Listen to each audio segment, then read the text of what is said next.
On a quiet Sunday evening in a small town you've likely never heard of, a family gathered to celebrate a simple birthday. Laughter filled the air, candles were blown out, and photographs were taken. Moments that, for most of us, mark the comfort of home and the bonds of love. But by dawn, that same home would be a sealed-off crime scene. Neighbors whispering behind police tape, and two family members lying dead under circumstances that no one, at least at first, could explain. This is not just the story of a birthday gone wrong. It's the unraveling of secrets, the weight of suspicion, and a chilling reminder that sometimes the people closest to us can be the most dangerous. Welcome to Criminal Minds Archives. Don't forget to subscribe if you want more real cases where ordinary nights spiral into extraordinary tragedies. The story begins in Asheville, North Carolina, a city tucked in the Blue Ridge Mountains, known for its art scene, breweries, and quiet neighborhoods where violent crime is rare enough to shock the entire community. The Krylov family, who had immigrated from Eastern Europe years earlier, had settled in Asheville in search of a quieter life. On this particular Sunday, they gathered inside their two-story home on Maplewood Drive to celebrate Mila Krylov's 45th birthday. The evening felt ordinary, even joyful. Balloons floated in the dining room, a cake waited on the table, and family photographs were taken as everyone laughed and teased Elena about turning older. Present were her husband Viktor, their two children, 19-year-old Mila and 22-year-old Anton, and Viktor's younger brother Oleg, along with his wife Irina. Neighbors later recalled hearing faint music drifting from the house, the sound of laughter punctuated by clinking glasses.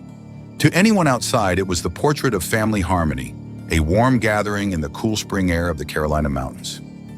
At 8:42 p.m., Elena leaned forward to blow out the candles on her chocolate birthday cake.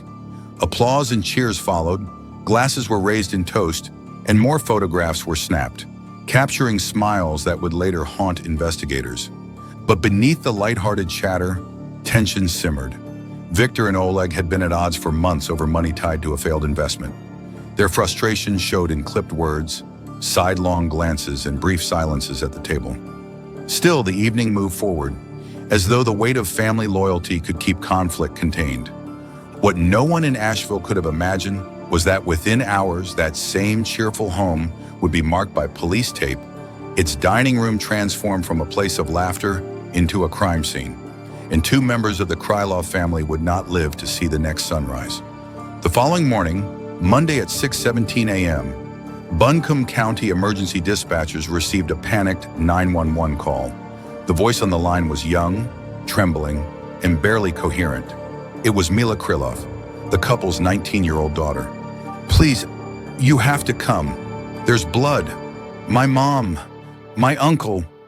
The call cut in and out as Mila sobbed, her words fractured by gasps for air. The dispatcher tried to keep her calm, asking whether anyone else was hurt, whether there was still danger inside the house. Mila's response was confusing. She said she didn't know if her father was home. Within 7 minutes, Asheville police cruisers and an EMS unit rolled onto Maplewood Drive, a street usually quiet at that hour, where the only sounds were birdsong and the distant hum of traffic from E240. But that morning, flashing red and blue lights painted the modest suburban homes in a surreal glow. Neighbors stepped out in robes and slippers, coffee cups in hand, to watch. What they saw was Mila standing barefoot on the front lawn, her pajama pants stained with something dark at the hem. She clutched her phone in one hand, the other pressed over her mouth as though the very act of breathing had become unbearable. When officers entered the Krylov home, they encountered a scene so jarring it would later be described in court as violent chaos. In the kitchen, Mila Krylov was slumped forward at the dining table, her upper body sprawled across the remnants of the previous night's celebration. Birthday balloons still clung limply to their strings above her, and melted wax from candles hardened on the cake plate beneath her arm. A deep wound in her chest had ended her life. Just a few feet away, on the tiled floor, lay Oleg Krylov, Viktor's younger brother. His body was twisted unnaturally, one arm reaching toward the counter as though for balance. A kitchen knife rested in his right hand, its blade sticky with blood. The position of his body suggested he had fallen suddenly, violently, in the middle of some desperate movement. Blood trailed across the floor in streaks and smudges, as though there had been a struggle. 2 dining chairs were overturned. A wine glass lay shattered near the sink. On one wall, investigators later noted a faint handprint, bloody, sliding downward. But one detail disturbed officers most. Viktor Krylov was nowhere to be found. His shoes were missing from the entryway. His phone, gone. His car, a silver Toyota Camry, was not parked in the driveway. There were no signs of forced entry anywhere in the house. Whoever had committed this violence had been inside willingly.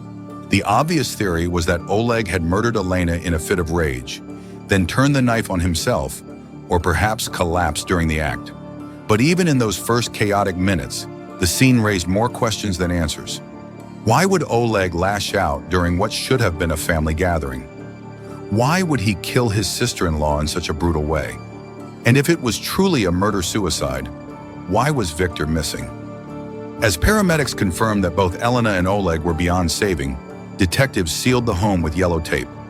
Crime scene technicians began their slow, meticulous work, photographing every angle, swabbing every surface, bagging every fragment of evidence. Outside, the neighborhood buzzed with speculation. "They seemed like a normal family," one neighbor told reporters later that day. "I heard them laughing just last night." And now, this? By the time the coroner's van pulled away with 2 bodies covered in white sheets, Asheville had its biggest story in years. Local news anchors broke into morning programming with the headline, "2 dead after family celebration. Police investigate possible murder-suicide in Asheville home." What the headlines couldn't capture, however, was the growing suspicion among detectives on scene that things weren't nearly as simple as they first appeared. Because the missing piece of the puzzle was the father, Viktor Krylov, and his absence was about to turn this case from tragedy into a mystery. Detectives from the Asheville Police Department's Violent Crimes Unit arrived by mid-morning, led by Detective Carla Jennings, a seasoned investigator with 18 years on the force. She was the kind of officer who rarely spoke to reporters and kept her emotions tightly in check.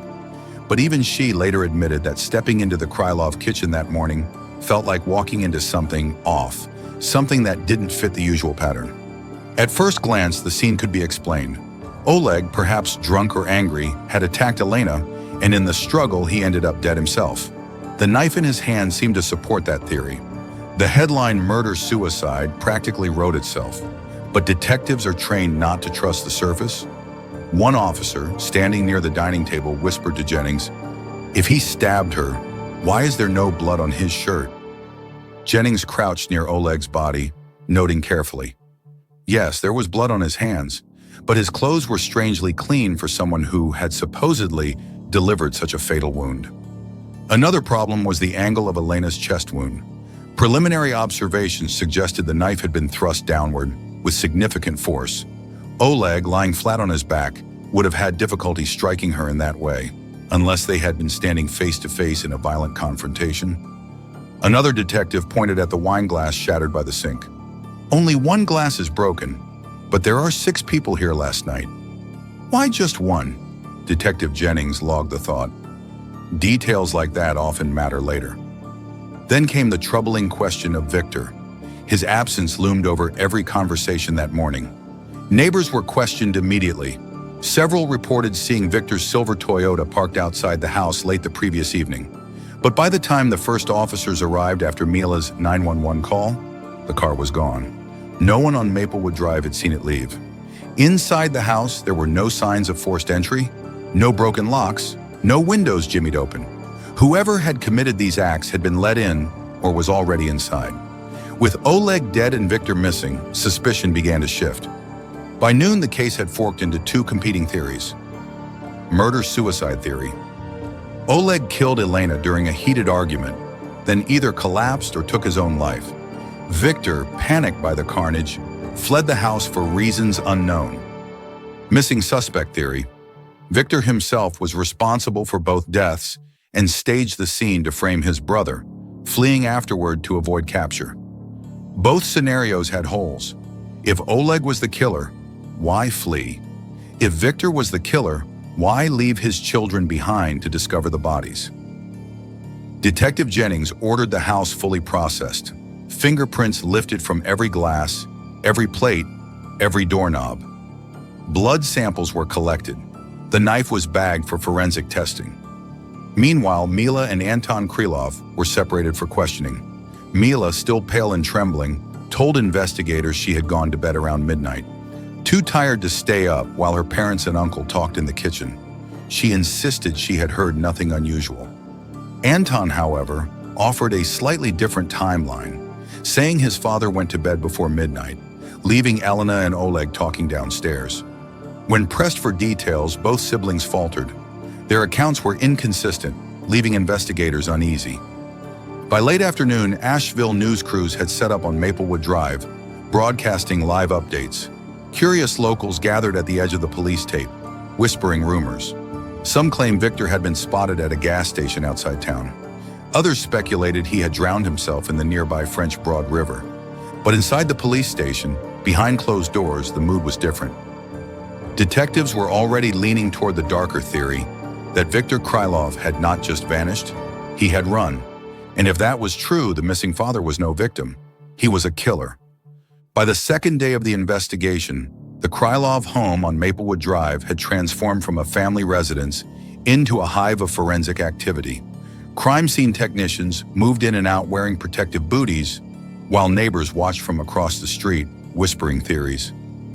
The yellow tape flapped in the mountain breeze, a stark warning that something unspeakable had taken place inside. At Asheville PD headquarters, detectives were no longer treating Viktor Krylov as a missing father. He was now the prime suspect in the murders of his wife and younger brother. Detective Jennings gathered her team in the incident room, walls lined with photos of the crime scene. She pointed at a blown-up shot of Oleg's hand gripping the kitchen knife. "Jennings, look at the blood flow on his wrist. It's already clotted before the knife was placed there. That blade was staged." Forensic reports supported her suspicion. There were no defensive wounds on Oleg's hands or arms, odd for someone supposedly engaged in a violent struggle. More telling, traces of blood were found on the handle in a pattern suggesting someone had wiped it and then pressed it into Oleg's palm. Jennings' conclusion was blunt. Oleg didn't kill Elena. He died trying to stop whoever did, and the only person unaccounted for was Viktor. Detectives began combing Asheville's network of traffic cameras. At 12:47 a.m., just hours before Mila's frantic 911 call, a silver Toyota Camry matching Viktor's was spotted heading north on Merriman Avenue, out of the residential neighborhood and toward the interstate. At 1:10 a.m., the same car was picked up by a highway camera, merging onto I-26 East, the main artery out of Asheville. After that, the trail went cold. The fact that Viktor had left the home, alone, in the dead of night immediately after two family members were killed, shattered any lingering illusions of innocence. By Tuesday morning, Asheville's local news had turned the case into front-page headlines. Husband wanted for questioning after double homicide in North Asheville. National outlets picked up the story by evening, framing it as a chilling twist on a family gathering. Family celebrates birthday. Hours later, two dead, father missing. Reporters camped outside the Krylov house, shoving microphones toward neighbors who could offer little more than shock. Neighbor to camera. They were quiet, kept to themselves. "I can't believe Viktor would do something like this. But if he's innocent, why run?" The question hung over the entire town. Mila and Anton were released from questioning, but placed under close observation. They couldn't leave Asheville without notifying authorities. Publicly, they said nothing. Privately, investigators noticed the siblings reacting very differently. Mila withdrew into herself, refusing interviews, avoiding eye contact. Anton, however, became openly defensive, lashing out at police for destroying our family and insisting his father could never have hurt their mother. One officer noted in his report, "Anton's loyalty to his father is extreme. Mila, on the other hand, seems afraid of him." By Wednesday, an APB was issued for Viktor Krylov. His photo, balding, heavy-set, with a trimmed beard, was broadcast across state lines. Detectives suspected he might head toward Charlotte or even cross into Tennessee to disappear in a larger city. State troopers were briefed. Border crossings and airports were flagged. But there was no credit card activity, no phone pings, nothing to suggest where Viktor was hiding. He had vanished with alarming precision. At the evening press conference, Detective Jennings faced the cameras. Jennings, Mr. Krylov is wanted for questioning in connection to the deaths of his wife and brother. We are asking anyone who may have seen him or his vehicle to come forward. He may be dangerous. Do not approach him. The statement was cautious but clear. Asheville was no longer looking for a missing father. They were hunting a fugitive. For residents of Asheville, the case was unnerving. This wasn't a crime between strangers in a dark alley. It was violence behind the closed doors of a family home. The kind of home that could have been anyone's on Maplewood Drive. Parents clutched their children tighter. Couples eyed each other differently. And as the days turned into weeks, one question only grew louder. Where was Viktor Krylov? Because the longer he stayed missing, the less it looked like a man in shock, and the more it looked like the careful disappearance of a killer. As the manhunt for Viktor Krylov stretched into its second week, detectives shifted their focus from the streets of Asheville to the hidden corners of Viktor's life. If they couldn't yet find him physically, they would dismantle his world piece by piece until the truth emerged. The first discovery came from public records. Viktor had once been a partner in a small construction firm based in Asheville, Blue Ridge Renovations LLC. At first, the business thrived, remodeling homes in growing neighborhoods, winning contracts, even employing locals. But in the last 2 years, everything had collapsed. Court filings showed lawsuits from clients accusing Viktor of fraud, cutting corners, and walking away with deposits. His business partner had sued him personally, claiming Viktor siphoned company funds for gambling and personal expenses. The company had been forced into bankruptcy, leaving Viktor buried in debt. Detectives also discovered that Oleg, his younger brother, had invested nearly $40,000 of his own savings into Viktor's failing business. That money was gone. The motive was beginning to take shape: resentment, betrayal, and the financial walls closing in. But money wasn't the only pressure point. Detective Jennings sent officers to pull domestic incident reports tied to the Krylov household. What they found was chilling. Just 6 weeks before the murders, Elena Krylov had quietly filed a report with the Asheville Police Department. In it, she described heated arguments with Viktor, his temper spiraling, and her fear that one day he might lose control. The report stopped short of alleging physical violence, but Elena confided to a neighbor that she was considering leaving him. The caseworker's notes read, Elena appeared fearful but reluctant to press charges. She stated she did not want to ruin the family. For Jennings, that report was a red flag. It suggested the marriage was on the verge of collapse, and Viktor had every reason to feel cornered. Detectives also subpoenaed Viktor's email accounts and search history. What they uncovered painted a disturbing picture. In the months before the murders, Viktor had Googled phrases like countries with no extradition to the US and how to disappear and start over. He had even searched for flight options out of Atlanta, nearly 4 hours away by car. Perhaps most damning was a series of angry emails exchanged between Viktor and Oleg. In one, dated just 2 weeks before the birthday dinner, Oleg wrote, "You've destroyed me, Viktor. I trusted you, and you stole from me. You think you can talk your way out, but I want answers." Viktor's reply was terse, defensive. "You don't understand. I had no choice. You'll see one day."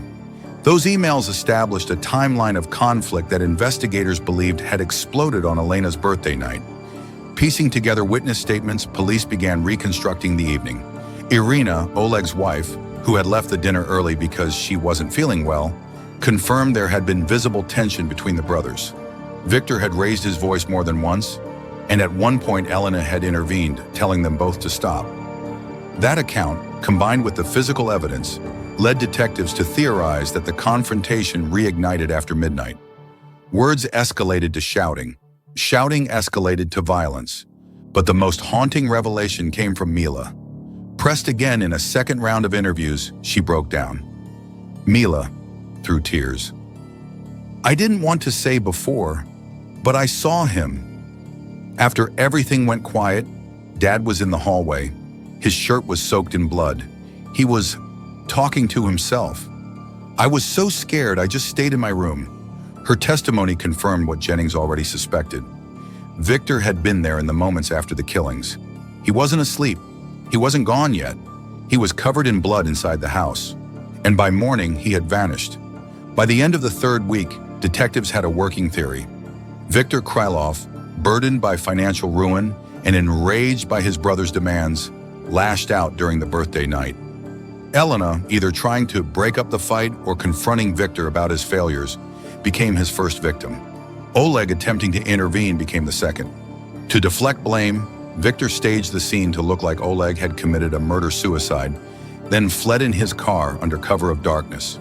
The theory was compelling, but without Viktor in custody, it remained just that, a theory. The case was incomplete, hanging in limbo, waiting for the missing father to resurface. And soon he would, but not in Asheville. By the fourth week of the investigation, the manhunt for Viktor Krylov had grown cold.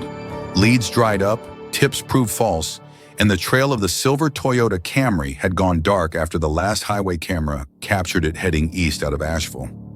Detective Jennings felt the weight of frustration settling in. For every day Viktor remained missing, public confidence in the investigation slipped. Local newspapers began running opinion pieces asking whether Asheville police were out of their depth. Then came the phone call that changed everything. On a damp Thursday morning, a fisherman along the French Broad River, about 10 miles north of Asheville, called 911 to report a car abandoned near the riverbank. It had been partially hidden by brush, as if driven off a service road and left behind.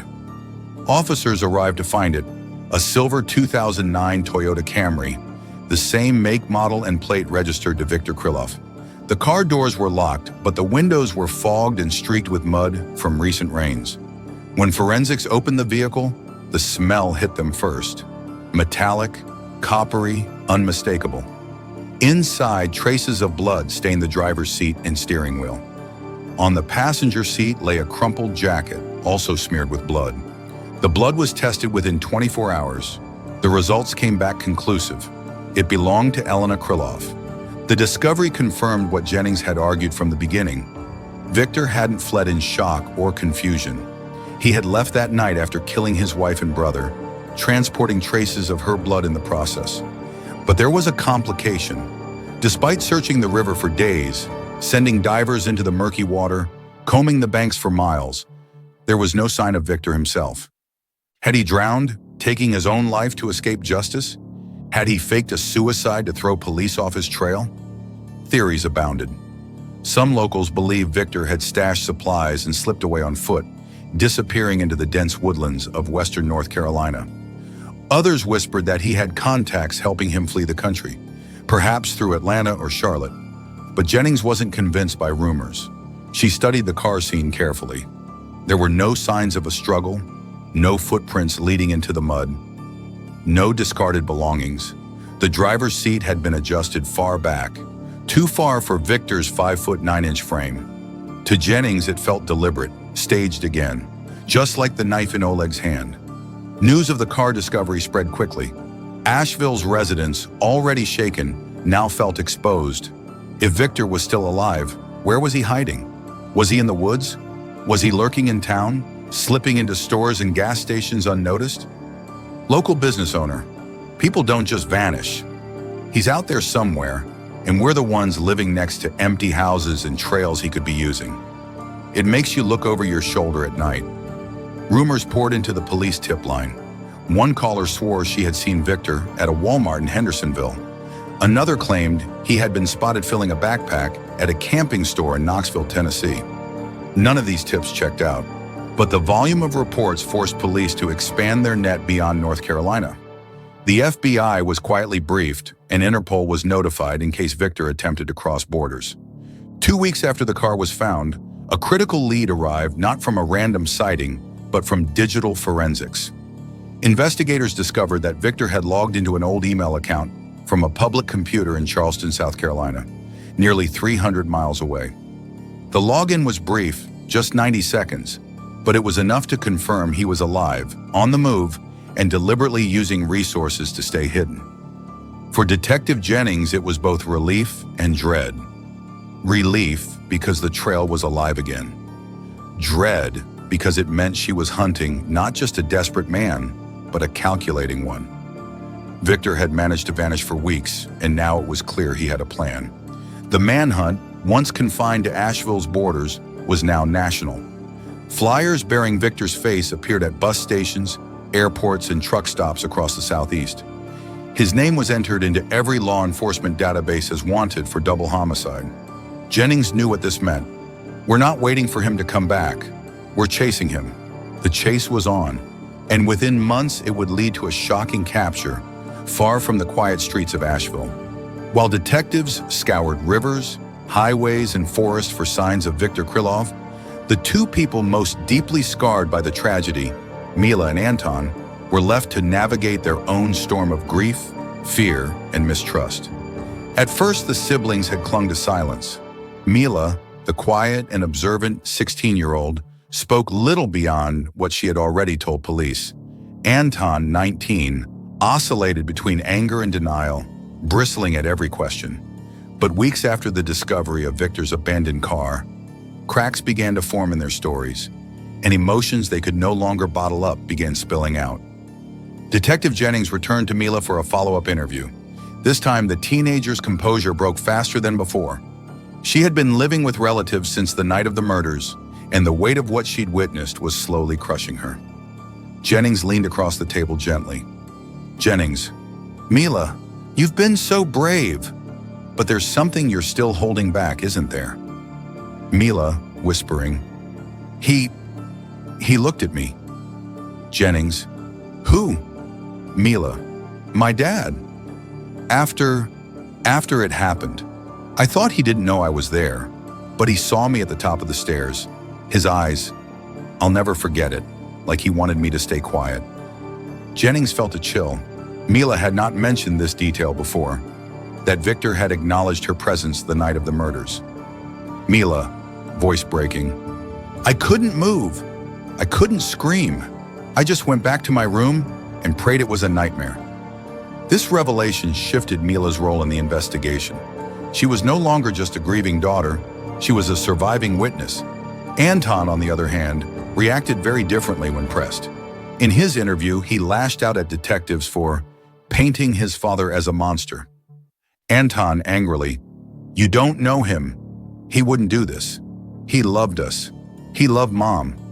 Uncle Oleg was the one always picking fights. Detectives countered with evidence.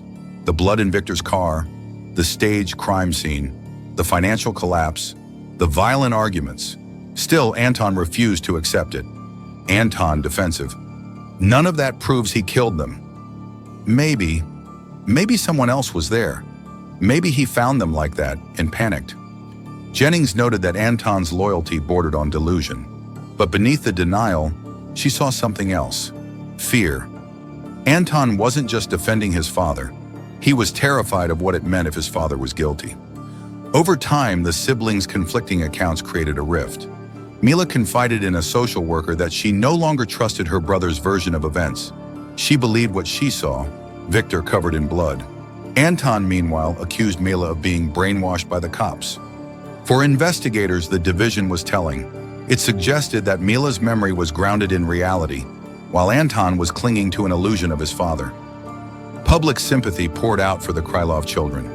Local churches and charities organized fundraisers for their care. Strangers mailed letters of encouragement. Yet every act of kindness was shadowed by the unanswered question. Were Mila and Anton orphans of tragedy or children of a killer on the run? Detective Jennings knew that their testimonies, however fractured, were the emotional core of the case. Through Mila's quiet truth and Anton's fierce denial, the world could glimpse the devastating human toll of Viktor Krylov's choices. And soon those choices would come crashing down on him. Because while the children wrestled with grief and memory, law enforcement finally closed in on the fugitive father. By the time fall arrived in North Carolina, Viktor Krylov had been on the run for nearly 5 months. His name was etched into wanted posters across the Southeast. His face glared back from TV screens during nightly news broadcasts. Yet somehow he had managed to stay a step ahead, slipping through bus stations, back roads, and border towns. Detective Jennings often described him as a man who knows how to vanish without vanishing completely. Each new trace, an email login, a possible sighting, was like a breadcrumb, proving he was alive but refusing to give away his exact location. The breakthrough came not from Asheville, but from Savannah, Georgia. A motel manager reported a suspicious guest who had paid in cash and avoided showing ID. The man claimed his name was David Petrov, but his accent and behavior drew attention. He stayed only 2 nights before vanishing, leaving behind a discarded receipt for a bus ticket. The ticket's destination? Miami, Florida. Jennings and a joint task force traced the bus route south. Agents in Florida were alerted to monitor stations, airports, and even the ports. The theory was chilling. Viktor might be planning to escape the U.S. entirely, slipping onto a cargo ship bound for Europe or South America. For weeks, Miami police and federal agents kept their eyes on the sprawling port of Miami, where thousands of people and containers moved daily. It seemed impossible that one man could hide there. But Viktor underestimated one thing. His face was too well known. A dock worker spotted him loitering near a shipping terminal at night, his posture hunched, his eyes darting at passing security. The worker called it in, and within hours an operation was in motion. Just before dawn, on a humid October morning, federal agents closed in. They spotted Viktor walking along a chain-link fence, a duffel bag slung over his shoulder. Inside that bag, they later discovered, was a mix of survival gear, cash, and a fake passport. Agent shouting, "Federal agents, don't move!" For a split second, Viktor froze. Then, as though realizing his world had finally collapsed, he dropped the bag and raised his hands. There was no dramatic chase, no final act of violence. Just a quiet surrender beneath the floodlights of the port. Detective Jennings received the call at her Asheville office. "We have him." She sat back in her chair, exhaling for what felt like the first time in months. The hunt was over. Viktor Krylov was extradited to North Carolina under heavy guard. The sight of him in handcuffs led into the Buncombe County Detention Center was broadcast live across local TV stations. For many residents, it was a moment of closure, proof that the killer haunting their city was no longer in the shadows. For Mila and Anton, however, the capture was bittersweet.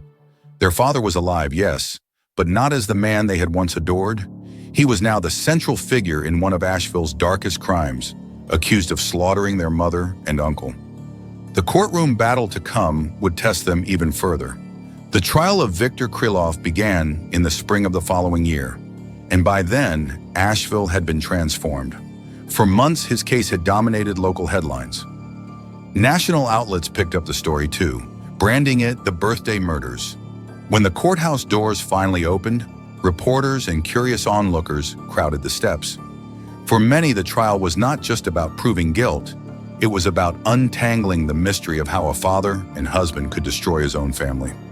The prosecution painted Viktor as a man spiraling under the weight of financial ruin, marital discord, and bitter rivalry with his brother. Forensic evidence: Elena's blood in Viktor's car, the staged crime scene with the knife in Oleg's hand, fingerprints belonging only to Viktor on the weapon. Digital evidence: the email login in Charleston, proving deliberate evasion. Behavior: his escape southward, carrying cash and a fake passport. Prosecutor Dana Whitfield stood before the jury and declared, "Whitfield, this was not a crime of passion. This was a man carefully erasing his tracks, leaving his children orphaned and his community shattered. He wanted us to believe his brother was the killer, but every detail shows Viktor Krylov planned this night and executed it with chilling precision." Viktor's court-appointed defense attorney, however, painted a very different picture. He claimed Viktor had been a victim of circumstance, a man who came home to find his family slaughtered, panicked, and fled out of fear. Defense: ladies and gentlemen, imagine walking into your own home and seeing your wife and brother dead. Imagine the shock, the horror, the disbelief. Viktor Krylov is not a monster. He is a man broken by tragedy, vilified by assumptions, and hunted without being heard. The defense suggested the possibility of a third party, a burglar, a family enemy, someone who had slipped away before police arrived, but they could not produce evidence of such a person. The most emotional moment of the trial came when Mila was called as a witness. The courtroom fell silent as the teenager stepped up, her small frame dwarfed by the witness stand. Her voice trembled but grew stronger with each answer. She told the jury about the argument before dinner, about her father's rage, about seeing him on the stairs afterward. blood smeared on his shirt. Mila, softly. He looked at me, like he was telling me not to say anything. I wanted to believe he didn't do it, but I saw him. I know what I saw. Her testimony brought several jurors to tears. Even hardened reporters scribbling in the press box looked up, visibly shaken. When Anton took the stand, his testimony was far more conflicted. He insisted his father loved the family, that he had never believed Viktor capable of such violence. Anton: I don't think he did it. I think he panicked, but I don't believe he killed Mom. His words were passionate but inconsistent. Under cross-examination, prosecutors pressed him on the evidence: the blood, the fingerprints, the flight. Anton struggled to reconcile his loyalty with the reality in front of him. In the end, his defense of his father seemed to crumble, not because he admitted guilt, but because jurors could see his pain, his refusal to accept the truth. By the final week, both sides had delivered powerful arguments, but the weight of evidence, physical, digital, and testimonial, stacked against Viktor. The jury deliberated for just over 8 hours. When they returned, the verdict was read aloud in a packed courtroom: guilty on 2 counts of first-degree murder. Viktor Krylov showed no visible emotion. He stood still, his eyes forward, as if he had been preparing for this moment all along. He was sentenced to life in prison without the possibility of parole. For Asheville, the verdict marked the end of a nightmare. For Mila and Anton, it marked something more complicated. Their father was alive but lost to them forever. Their mother and uncle were gone, their family shattered beyond repair. Detective Jennings, though relieved, admitted privately, "Jennings, you don't celebrate a case like this. Justice, yes, but at the end of the day, 2 people are dead, 2 kids are broken, and the answers never feel like enough." The story of the Krylov family faded slowly from national news, but in Asheville it remained a scar, a reminder of how quickly a home filled with laughter, cake, and celebration could turn into a crime scene. In the months following Viktor Krylov's sentencing, life in Asheville moved on, at least on the surface. Restaurants reopened their patios for summer. Tourists came and went along the Blue Ridge Parkway. But for those who had followed the trial, the Krylov murders lingered like an unsettled storm. For the children, the aftermath was an uphill battle. Mila entered therapy, trying to reconcile the love she once had for her father with the horror of what he had done. She told a counselor she no longer dreamed of becoming a pianist. Her passion had died the night her family did. Instead, she spoke quietly of studying law, determined to help other children caught in the shadows of violence. Anton, older and more defiant, distanced himself from the case. He refused interviews, withdrew from college, and cut off much of the outside world. Friends said he lived between denial and anger, clinging to the belief that some hidden truth about his father would one day emerge. Where Mila sought closure, Anton remained trapped in a loop of grief and loyalty. Detective Jennings, now back to handling other cases, admitted the Krylov file was one she could never shelve completely. The image of a young girl standing on the staircase, staring down at her bloodied father, was one that would follow her forever. The crime became part of Asheville's darker folklore, spoken of in lowered voices in diners and classrooms. Teachers sometimes warned students about the Krylov lesson, that no one can truly know the battles hidden within another family's walls. The cruelest irony was how the tragedy began. Neighbors remembered hearing laughter and music drifting out of the Krylov home that evening. Balloons tied to the mailbox, a cake carried inside, the sound of clinking glasses, a moment of togetherness.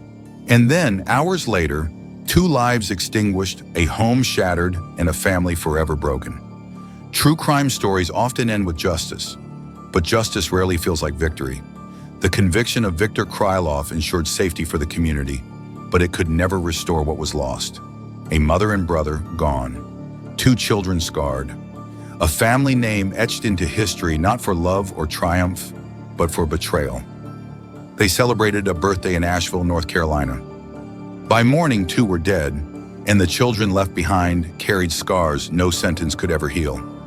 Stories like these remind us of how fragile trust can be and how darkness can hide behind closed doors. If you want more true crime investigations that uncover the human side of tragedy, Make sure to subscribe to Criminal Minds Archives and join us as we explore the cases that shook communities to their core.